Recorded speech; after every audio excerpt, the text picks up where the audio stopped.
अगली सुबह जब जनकपुरी गांव के लोगों को उस चोर की लाश मिली तो गांव में डर का माहौल छा गया। मुझे जल्दी गिरधर बाबा को इसके बारे में बताना होगा। यह कहकर वो आदमी वहां से चला गया और उसके आसपास खड़े लोग अभी भी वहां तमाशाहीन थे।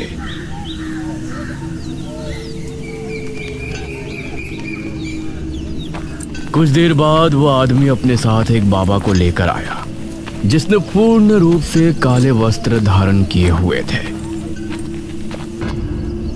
बाबा ने लाश को ठीक से देखा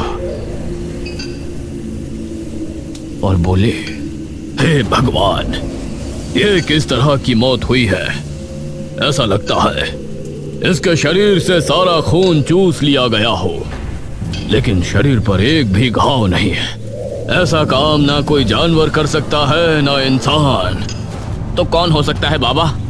जरूर इसका संबंध बेरमपुर से है।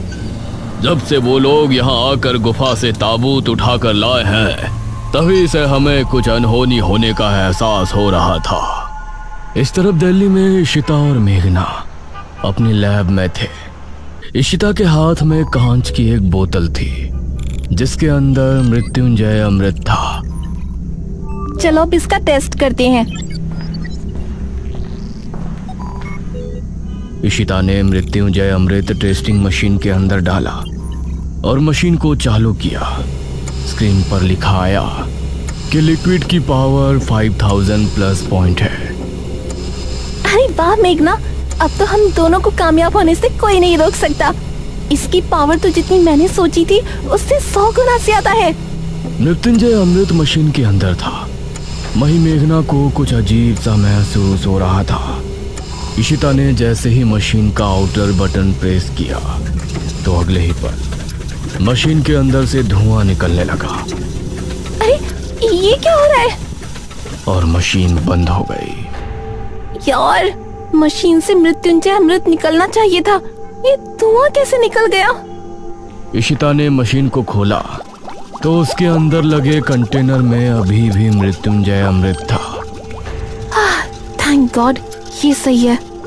इशिता ने उसे उठाया ही था कि तभी मृत्युंजय अमृत भाप बनकर हवा में गायब हो गया। ओह नो, ये क्या हुआ? ये देखकर इशिता बुरी तरह हैरान रह गई, लेकिन मेघना ना जाने किस सोच में डूबी थी। इशिता ने उसे झंझोड़ा। मेघना यार, देखिए क्या हुआ? तो कहाँ खोई हुई है?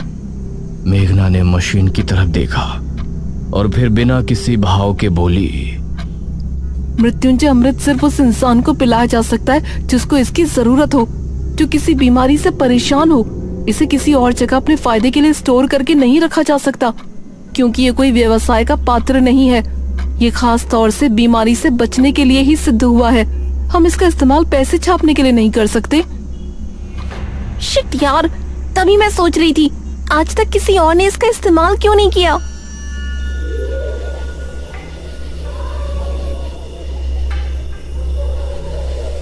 ये दोनों शाम होने पर अपने घर पहुंचे। इशिता के चेहरे पर परेशानी के भाव दिख रहे थे। वहीं मेघना को अजीब सी बेचैनी हो रही थी। तभी इशिता ने खाना लगाया और टीवी ऑन किया। आज की ताजा खबर, जनकपुरी गांव में एक अजीब मामला सामने आया है। वहां कल रात को ऐसा तूफान आया जैसा पहले कभी नहीं आया, और आज सुबह गांव में एक आदमी की लाश पाई गई। उसका शरीर पूरी तरह से पीला पड़ा हुआ था, जिसे देखने से लग रहा है कि उसके शरीर में एक भी बूंद खून नहीं बचा। इसी वजह से उसकी मौत हुई है। लेकिन इस तरह से खून किसने किया, ये एक बहुत बड़ा सवाल है। ये खबर देखते हुए मेघना ने इशिता से कहा, अरे ये जनकपुरी तो वही गांव है ना जहाँ से हमने महाराज की लाश बरामद की थी। हाँ वही है, लेकिन यहाँ पर जो कुछ चल रहा है उसका तेरी कहानी से कोई कनेक्शन नहीं है, समझी? तू बस काम पर ध्यान दे। यार मुझे टेंशन हो रही है, हमारी जॉब का क्या होगा?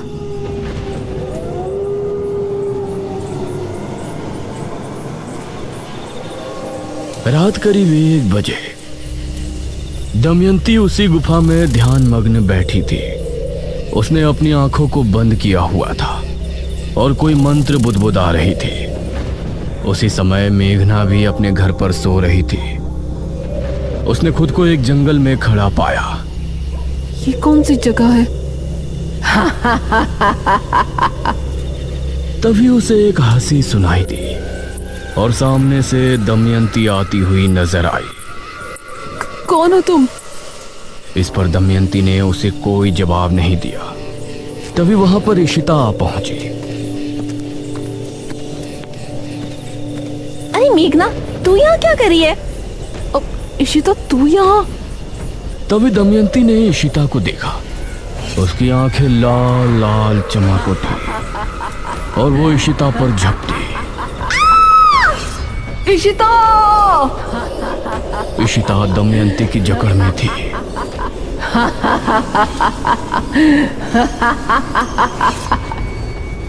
मेघना, उठना, क्या हुआ तुझे? मेघना नींद से जागी। तू पूरी तरह पसीने से भीगी है। फिर से कुछ डरावना देखा क्या? इशिता, तू ठीक है ना? हाँ, मैं ठीक हूँ, लेकिन तुझे क्या हुआ? मेघना ने इशिता को कसकर गले से लगा लिया। उसकी धड़कनें तेज तेज चल रही थी। इस तरफ दमयंती ने झुंझलाते हुए अपनी आंखें खोली। या कुछ देर और उसे सपने में डरा कर रखती तो शायद उसका पता लगाने में कामयाब हो जाती। अब कैसे पता लगाऊं कहाँ है वो? तभी दमयंती के शरीर की त्वचा रंग बदलने लगा। नहीं। उसने आंखें बंद करके एक मंत्र पढ़ा तो वो ठीक हो गई।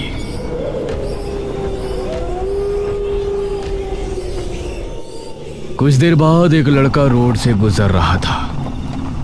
यार, आज तो पार्टी में मजा ही आ गया। अगर 1 घंटा और मिल जाता ना तो निशा के साथ फूल मस्ती करने की ख्वाहिश भी पूरी हो जाती। उसी समय उसे रोड पर बीचों बीच दमयंती खड़ी नजर आई। अरे, ये कौन लड़की खड़ी है यार? उसे देखकर लड़के ने बाइक रोक दी। दमयंती ने उस समय काले भड़कीले कपड़े पहने हुए थे। वो लड़का उसे ऊपर से नीचे तक निहार रहा था। दमयंती भी उसके जवाब में मुस्कुराई। कौन है आप? ऐसा लग रहा है जैसे स्वर्ग से अप्सरा जमीन पर उतर आई हो। यह सुनकर दमयंती उसके बेहद करीब आ गई और उसे गले से लगा लिया। ओह माय गॉड, तुम तो बहुत फास्ट फॉरवर्ड हो यार। वो दमयंती की चिकनी कमर पर हाथ फेरने लगा। तभी दमयंती के नाखून लंबे हो गए, उसकी आंखें भी लाल हो गई और अगले ही पल उस लड़के की चीख फिजा में गूंज गई।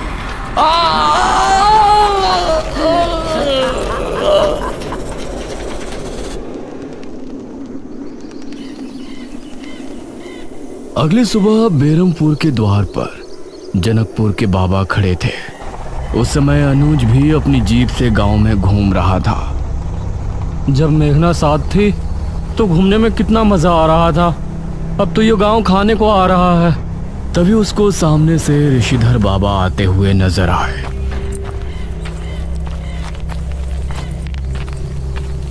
अरे तांत्रिक महाराज, प्रणाम। प्रणाम बेटा, तुम मुझे जानते हो? तांत्रिक महाराज, मैं अनुज हूँ, मुखिया जी का बेटा। क्या आप मुझे भूल गए? बेटा, मुझे अपने पिता के पास ले चलो। जी जरूर, आइए बैठिए।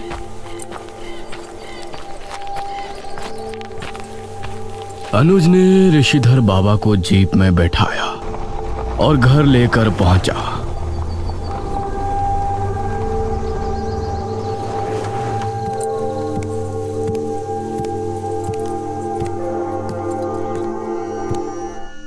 पिताजी, आपसे तांत्रिक महाराज मिलने आए हैं। उनको देखकर सभी हैरान रह गए, क्योंकि तांत्रिक महाराज तो मुखिया के साथ पहले ही घर पर मौजूद थे। अरे ये क्या, दो तांत्रिक महाराज? ये हमारे जुड़वा भाई ऋषिधर है, जो कि जनकपुरी में ही निवास करते हैं।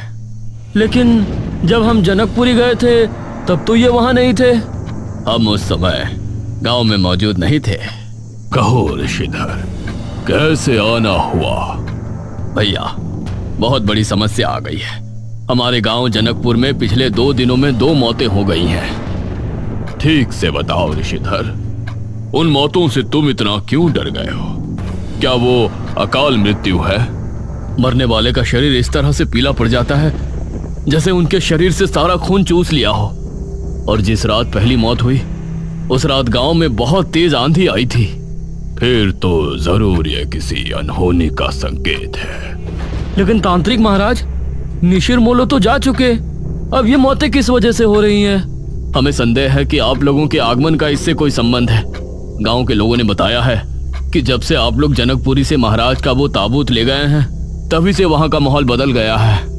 हे भगवान, ये तो बहुत हैरानी की बात है। तांत्रिक महाराज, मुझे लगता है कि हमें एक बार उस गुफा में फिर से जाकर देखना चाहिए।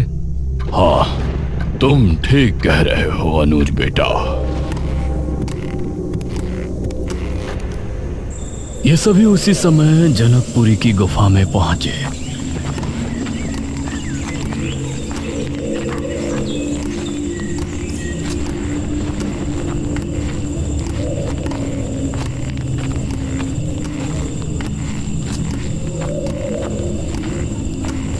और काफी अंदर जाने के बाद उन्हें एक निशान नजर आया।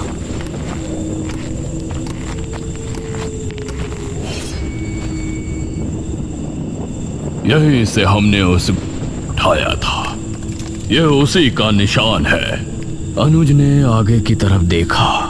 हाँ महाराज, लेकिन गुफा अभी भी खत्म नहीं हुई है। आइए अंदर चलते हैं। ये सभी अब उस गुफा के अंदर और आगे बढ़े।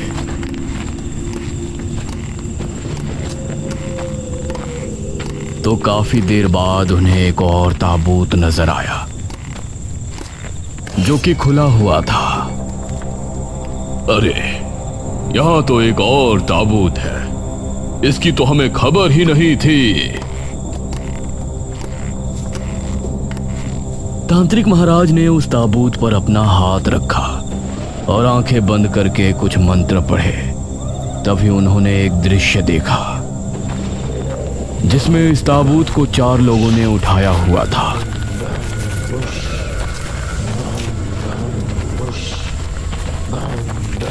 इस ताबूत को इसी गुफा के अंदर रख देते हैं। यहाँ पहले से ही एक ताबूत और रखा है, यहाँ ये बिल्कुल सुरक्षित रहेगा। वो चारों आदमी उस ताबूत को गुफा के अंदर रख कर चले गए और उसके अंदर पड़ी दमयंती ताबूत को अंदर से पीट रही थी। खोलो मुझे, बाहर निकालो। मेघालय, मैं तुझे छोड़ूंगी नहीं। इतना देखने के बाद तांत्रिक महाराज ने आंखें खोली। अनर्थ हो गया। क्या हुआ तांत्रिक महाराज? बहुत ही अजीब बात है। जब इस गुफा में महाराज की लाश को रखवाया जा रहा था तो पहले ही दमयंती की लाश इस ताबूत के अंदर यहाँ मौजूद थी। और उस दिन हम सभी इस गुफा में मेघना के साथ महाराज का शरीर लेने आए तो उसके गुफा में कदम रखने की वजह से दमयंती जाग उठी। मतलब दमयंती ही है जो लोगों को मार रही है? हाँ, और हमें यकीन है कि अब वो अपना प्रतिशोध लेने की पूरी कोशिश करेगी। हम सबकी जान और खास तौर से मेघना की जान को बहुत खतरा है। अरे नहीं, लेकिन हम इस बात की जानकारी मेघना को कैसे देंगे? हमें तो उसका ठिकाना भी नहीं मालूम। अनुज अब बहुत परेशान हो गया। यार, अब तो समझो हमारी जॉब चली गई। ना ही वो एंटीडोट बनेगा, ना ही कभी हमारा प्रमोशन होगा। मेघना को इस बात में कोई रुचि नहीं थी। वो अब भी अपने उस सपने के बारे में ही सोच रही थी।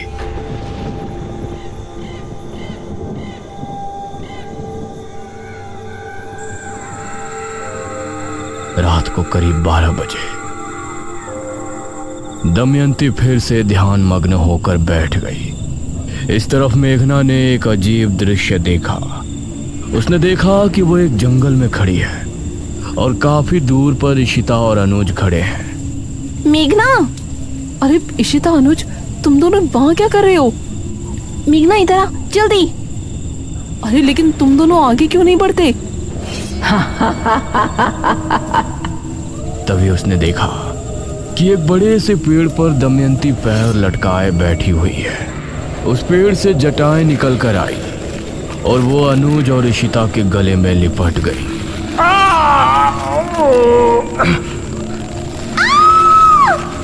वो दोनों कसमसाने लगे। ये देखकर मेघना हैरान रह गई। अनुज, इशिता। मेघना उन दोनों की तरफ भागी, लेकिन तभी उन दोनों के शरीर ने हरकत करना बंद कर दिया और मेघना चीखते हुए नींद से जाग उठी। अनुज! अरे क्या हुआ तुझे? अब क्या देख लिया? इशिता, अनुज और तेरी जान खतरे में है। मुझे बहुत बुरे बुरे सपने आ रहे हैं। अरे मैं एकदम मस्त हूँ यार, तू बेवजह क्यों स्ट्रेस ले रही है? हम जो बेरमपुर में देख कर आए हैं वही सब तेरे दिमाग में घूम रहा है और इसके पीछे कोई रीजन नहीं है। नहीं, ये इत्तेफाक नहीं हो सकता। हम लोग सुबह ही बेरमपुर जाएंगे बस। इशिता समझ गई थी कि अब उसे फिर से बेरमपुर जाना पड़ेगा। उसने आगे मेघना से कोई सवाल नहीं किया।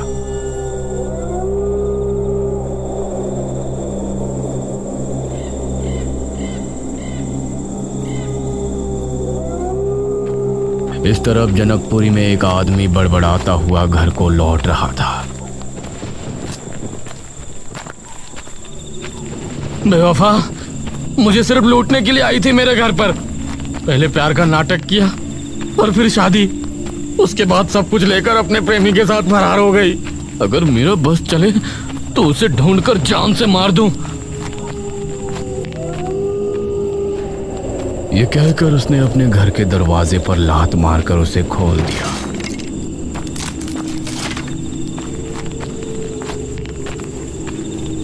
और फिर अंदर जाकर एक गिलास पानी पिया। सामने दीवार पर उसकी बीवी की तस्वीर लगी थी। मंगला, तू बस एक बार मुझे मिल जा, सिर्फ एक बार। ये कहकर उसने गिलास को जमीन पर दे मारा और अपने कमरे में पहुंचा। उसने जैसे ही दरवाजा बंद किया तो उसे बिस्तर पर एक लड़की लेटी नजर आई। अरे कौन है ये? कहीं मैं सपना तो नहीं देख रहा? तभी उस लड़की ने उसकी तरफ करवट ली तो वो दमयंती ही थी। दमयंती का आकर्षण देखकर उस आदमी की आंखों में वासना उभर आई। ये सब सच है प्रिय? कौन हो तुम? मैं कौन हूँ ये तो तुमको दिख ही रहा होगा। एक खूबसूरत जवान लड़की। आओ मेरे पास, आओ ना। ये सुनकर उस आदमी से खुद पर काबू नहीं हुआ। वो झट से दमयंती के पास पहुंचा। दमयंती ने उसे कसकर खुद से चिपटा लिया और तभी उस आदमी की चीख घर के बाहर तक गूंज गई। अगले ही पल उसकी लाश पूरी तरह से पीली पड़ चुकी थी।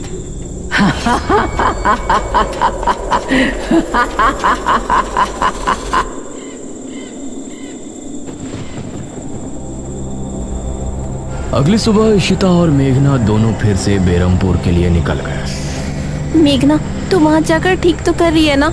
कहीं पिछली बार की तरह हम कोई बड़ी मुसीबत में ना फंस जाएं। मुझे वहाँ जाना ही पड़ेगा।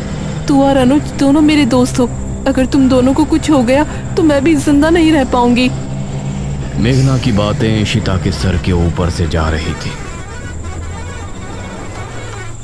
शाम होने पर मेघना ने बेरमपुर के मुख्य द्वार में कदम रखा। इस तरफ गुफा में बैठी दमयंती जोर जोर से हंसने लगी। आ गई वो राजकुमारी मेघालय।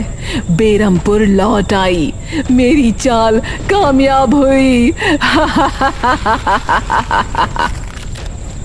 दमयंती फिर से वापस कैसी लौटी ये तो हमने जान लिया, लेकिन अब वो आगे क्या करने वाली है? ये इस कहानी का आखिरी भयानक मोड़ है या एक नए अध्याय की शुरुआत?